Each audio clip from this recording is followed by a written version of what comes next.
नमस्कार, मैं हूं आलोक जोशी और आप देख रहे हैं बिज अड्डा। और बिज अड्डा में आज फिर बात होगी शेयर बाजार की, और शेयर बाजार में भी एक खास तबके की, यानी आईटी स्टॉक्स की। आईटी स्टॉक्स को ऐसा लगता है अचानक मार पड़ने लगी है। सबसे भयानक गिरावट आज आई है एचसीएल टेक्नोलॉजीज में। और एचसीएल टेक्नोलॉजीज की जो गिरावट है वो छोटी मोटी नहीं है, 7% गिरा है। और इसके साथ अब बाजार में इस बात को लेकर चिंता शुरू हो गई है। और एचसीएल टेक्नोलॉजीज के साथ साथ इन्फोसिस और टेक महिंद्रा के शेयर भी प्रेशर में दिखाई दिए, उनमें भी भारी गिरावट दिख रही है। आप इन दोनों के आंकड़े देख सकते हैं। टेक महिंद्रा करीब 38 रुपये, करीब करीब 4% गिरा है। और एचसीएल का तो मैंने आपको बता ही दिया, एचसीएल टेक्नोलॉजी का क्या हाल है। इसकी वजह क्या बताई जा रही है? जो सबसे बड़ी गिरावट है एचसीएल टेक्नोलॉजीज में, वो सेंसेक्स के 30 शेयरों में सबसे बड़ा लूजर है आज का। सबसे ज़बरदस्त गिरावट इसने की है। और उसकी वजह क्या है कि उनके मैनेजमेंट ने ये इस तरह के संकेत दे दिए हैं कि इस साल यानी वित्त वर्ष 2022-23 के में जो उनकी ग्रोथ आएगी वो अब उन्होंने जो पहले बैंड दिया था 13.5 से 14.5% का, उसके लोअर एंड पे यानी कि 13.5% पे रहने के आसार दिख रहे हैं। हुआ क्या है कि कंपनी के सीईओ अमेरिका में कंपनी के इन्वेस्टर डे पे बोल रहे थे। वहां उन्होंने कहा कि साहब, अक्टूबर में तो हमने अपनी गाइडेंस बढ़ाई थी, 13.5 से 14.5 की थी। हमें कुछ ऐसे अनुमान थे, हमने कुछ ऐसे काम किए थे और कुछ अंदाजा था बाजार के बारे में, जिससे हमें लगा था कि हम 16 से 17% की ग्रोथ अपनी सर्विसेज में ले आ पाएंगे। और हमने सोचा था कुछ फर्लोज होंगी, लेकिन अब जो दिख रहा है ये फर्लोज कुछ ज़्यादा दिख रही हैं। और बीएफएसआई सेगमेंट है, खासतौर पे बैंकिंग एंड फाइनेंशियल सर्विसेज का, जिनमें फर्लोज को काफ़ी असर हो रहा है और उसके बाद टेक कंपनीज में हो रहा है। ये बात सुनने में बड़ी मामूली सी लगती है, लेकिन बाजार ने इस बात को बहुत गंभीरता से ले लिया है। फर्लो क्या होती है यहाँ पे बताना जरूरी है। फर्लो यानी फ्रेंच लीव। पहले तो इसे यूं कहा जाता था कि जब आदमी बिना बताए गायब हो जाए, कोई और बहाना बना के निकल जाए, वो फ्रेंच लीव कहलाती है। लेकिन अब फर्लोज का मतलब ये होता है कि जब कंपनी के एम्प्लॉयज को काम न हो, कंपनी कहे आप छुट्टी चले जाइए, आप हफ्ते भर छुट्टी रहिए, आप हफ्ते में 2 दिन छुट्टी रहिए, या महीने में 15 दिन छुट्टी रहिए, और उसके लिए आपको पैसा भी नहीं मिलेगा। अनपेड लीव को फर्लो कहा जाता है। और यहां ये बढ़ती हुई दिख रही है। इसका मतलब क्या हुआ? इसका सीधा मतलब हुआ कि कंपनियों के पास काम की कमी है। क्योंकि अगर कंपनी के पास काम होगा, वो कमा रही होगी और उसके पास कस्टमर ने काम दे रखा है, तो वो अपने एम्प्लॉयज को खाली बैठाने में कोई दिलचस्पी नहीं रखेगी। लेकिन एक तरह से इसकी स्वीकृति है, एक्नॉलेजमेंट है कि हाँ, काम नहीं है। और इसी वजह से बाजार में इसको लेकर चिंता हुई और ये करेक्शन जो दिखाई पड़ा। इन्फोसिस, विप्रो, टेक महिंद्रा सब 1% से 3% के बीच गिरे हैं। 3 के 4 तक, लगभग 3.95 पे 4% आप टेक महिंद्रा में गिरावट देख रहे हैं। तो ये जो डर है वो क्या है? सबसे बड़ा डर यह है कि अगर अमेरिका में, यूरोप में, इंग्लैंड में सब जगह मंदी आएगी तो इसका असर किस पे पड़ेगा? इसका असर उन कंपनियों पे पड़ेगा जो वहाँ कारोबार करती हैं। इनमें हमारी टेक्नोलॉजी कंपनियां सबसे ज़्यादा अमेरिका में काम करती हैं।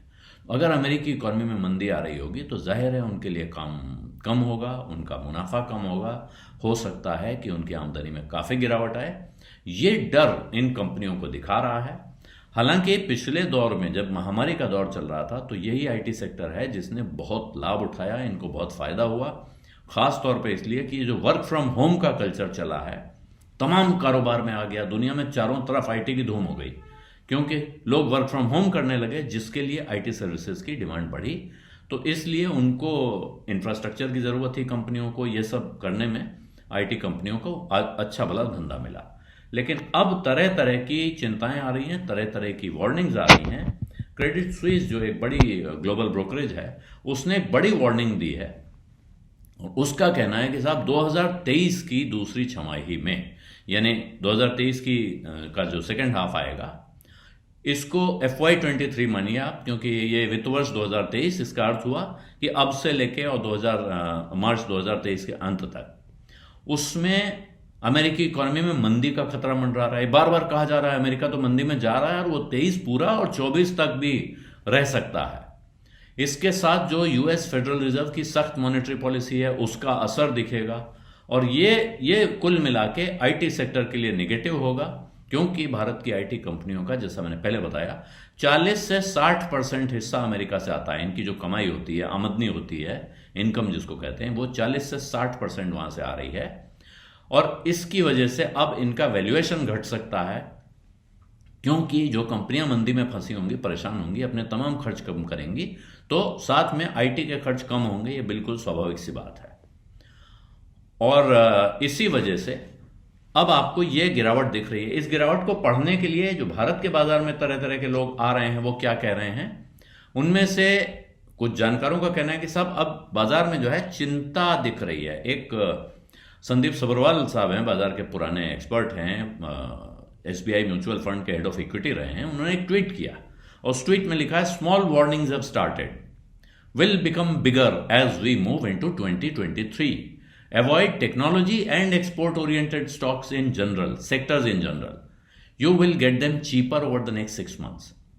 कह रहे हैं छोटी छोटी वार्निंग्स आ रही हैं, लेकिन जैसे जैसे हम 2023 की तरफ बढ़ेंगे, 2023 में बढ़ेंगे, ये चेतावनियां बड़ी होती जाएंगी, यानी खतरे बड़े होते जाएंगे। ऐसे में आपको टेक्नोलॉजी और एक्सपोर्ट पर आधारित सेक्टर्स को पूरी तरह अवॉइड करना चाहिए। आपको अगले 6 महीने में यही शेयर सस्ते मिल सकते हैं, सस्ते मिलेंगे। ये जो वार्निंग्स आ रही हैं, इनके बारे में अब मैं एक बात कहूँगा। ये बात समझदार लोग हैं, विद्वान लोग हैं, उनकी इन बातों को ये नहीं कहा जा सकता है कि वो हवाई बात कर रहे हैं, लेकिन एक चीज़ का ध्यान रखिएगा, ये बात सही है। अगर आप पोजिशनल ट्रेड लेते हैं, अगर आप ट्रेडिंग करते हैं, आप पोजिशनल ट्रेड लेते हैं, तो आपके लिए अब संकेत हैं कि यहाँ चिंता के कारण दिख रहे हैं। और ये चिंता बड़े पैमाने पर जताई जा रही है कि अगर दुनिया भर में मंदी होगी तो जो भारत से एक्सपोर्ट करते हैं वो परेशानी में आएंगे। अभी जो पिछले आंकड़े भी आ रहे हैं, उनमें भारत का एक्सपोर्ट दबा हुआ दिख रहा है, परेशानी में दिख रहा है। इंपोर्ट बढ़ रहा है, तो इंपोर्ट करने वाले तो फायदा नहीं कमाएंगे, इंपोर्ट करने में तो हमारे घर से पैसा जा रहा है। लेकिन अगर विदेशी निवेशक भी पैसा निकालेंगे और भारत में इन कंपनियों का मुनाफा भी कम होगा, तो उसका असर पड़ेगा, यकीनन पड़ेगा। लेकिन अब आपको यह तय करना है कि आप कैसे निवेशक हैं। आप ट्रेडर हैं, आप पोजिशनल ट्रेडर हैं, जो कहते हैं कि हम 1 महीने के, 2 महीने के, 4 महीने के सौदे लेते हैं, हम तय करते हैं इस समय से इस समय तक, इस भाव से इस भाव तक का सौदा करेंगे। तो आपके लिए यहाँ इंडिकेशंस हैं। अगर आप लॉन्ग टर्म इन्वेस्टर हैं, तो हो सकता है कि ये चेतावनी की जगह आपके लिए एक अवसर आ रहा हो, मौका आ रहा हो। मैं नहीं कह रहा हूं कि आज खरीद लीजिए, लेकिन आप आज की तारीख के बाद नज़र रख सकते हैं उन शेयरों पे, खास तौर पे जिनको आप खरीदना चाहते थे, और जब वो नीचे आपको अच्छे भाव पे मिले तो वहाँ आपको उनको एक्यूमुलेट करना चाहिए। अगर आपके पास हैं तो ये ज़रूर सोचना चाहिए कि आपने क्या सोच के लिया था। क्या कंपनी के कारोबार में कोई ऐसी गड़बड़ी हो गई है जो कि आगे जाके ठीक नहीं होने वाली है? अगर आप इसमें यकीन रखते हैं कि भाई आज महंगा मिल रहा है, आज बेच देता हूँ, कल सस्ता हो जाएगा, खरीद लें, और इतने आप जागे हुए रहते हैं कि आप जिस दिन भाव गिरेगा उस दिन खरीद पाएंगे, तो फिर आपको कोई सलाह देने की आवश्यकता नहीं है, आप खुद ही समझदार हैं।